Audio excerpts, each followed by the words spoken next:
Okay, in this video I'm going to show you how to set up your form so that you have two columns like you see right here in the name field. Now, when you set up the name field in your Gravity forms, it pretty much automatically puts these in two columns for you. However, sometimes they don't. But what we want to do is place these two fields next to each other, the email field and the your message field. And one of the reasons why you may want to do this is because you want to reduce the space or the height of your web page so that your call to actions are much more visible and your visitors won't have to scroll down too far in order to see that call to action. So this could help increase your conversion rates if the visitor will see the call to action much sooner and it just makes it visible for them right away. So let's go into our forms, and here's a reference for you. If you go to gravityhelp.com CSS ready classes, it's right here. Okay, so just take note of that URL.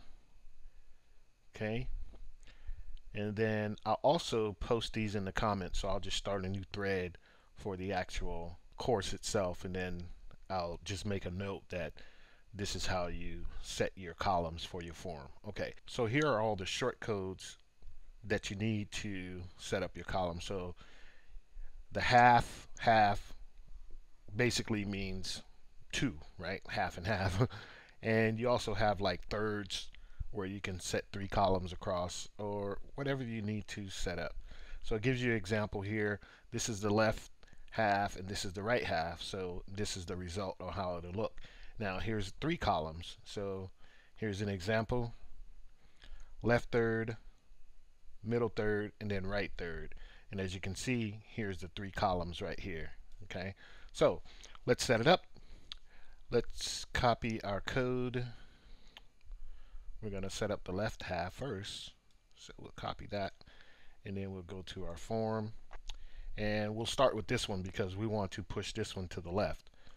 So let's go to advanced. So once you edit this from the drop down right there, that little arrow, go to the advanced tab, and then just paste it right in here where it says custom CSS class. So just paste that in, and then we can retract that, and then let's go down to the next field. So basically the ones that you want to show up in columns, it has to be subsequent to the one above it or to the one previous. So in this case, the your message field is subsequent to the actual email field. So we go through the same process here. We go to appearance, and then we paste this in, but we want to change this left to right.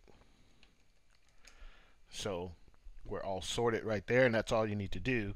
And then go ahead and click on update form, and then let's go back to the page, and then when we refresh, we should see the your message on the right hand side of the email. So we should have two columns.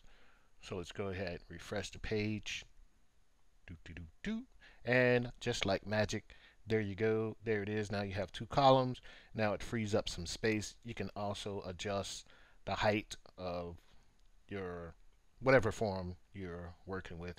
You can even decrease the actual width of each form field as well. Okay, but that's how you add two columns, and you should be good to go.